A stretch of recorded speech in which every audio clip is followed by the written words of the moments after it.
We are continuing in Meretz Hashem in the middle of Perek Gimel Mishna Tes Zayin.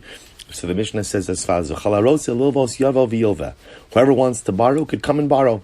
That the idea is, again, remember, as we said in the previous part of the Mishnah, everything, the store is open.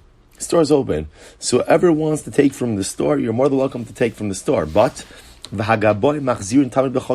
the collectors are making their rounds every day, meaning that HaKadosh Baruch Hu is constantly examining man's actions. So you took this stuff, right? You're enjoying this world. Tell me or show me, what are you doing with it? And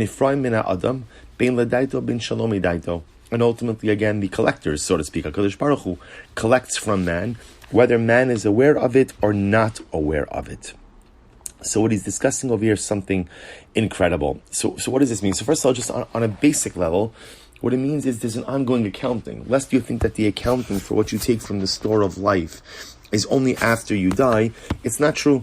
The accounting is ongoing, and the accounting is happening at all times, whether a person is aware of it or whether a person is not aware of it. Now, the Rabbeinu Yonah happens to explain over here. He says that actually the nifra'in, the collecting from someone, is actually a reference to Yisurin. It's actually a reference to suffering or adversity in this world. And he says that often adversity comes upon us for a variety of different reasons. There's ladaito and shalo ladaito.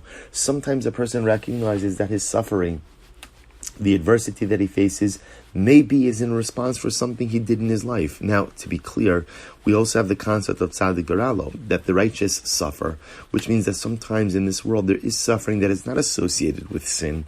But from the perspective of this Mishnah, Rabbeinu Yonah says, there are times where the collector collects, i.e. there's retribution, and a person is aware why the retribution is happening, right, for what it corresponds to. And sometimes it's shalomi daito, that the person is totally unaware. It also means that, I think on a more panoramic level, it also means that often HaKadosh Baruch Hu does things in our life to collect, so to speak, what is owed, in ways that we are aware and ways in which we are not aware. We take a lot from this world, and we take a lot from HaKadosh Baruch Hu. And of course, our ultimate goal is to take everything that to utilize everything we have taken on credit, and to utilize it for something meaningful, something purposeful, and something holy. But sometimes we don't. Sometimes we don't.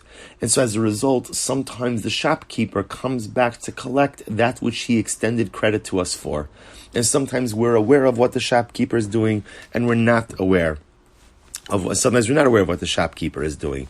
But ultimately recognize that there is always this system. In other words, this becomes the ultimate metaphor for life. Take what you want, enjoy what you want, but just understand it's being extended on credit that you do something meaningful. Vadin din emes. And whatever HaKadosh Baruch Hu does is just.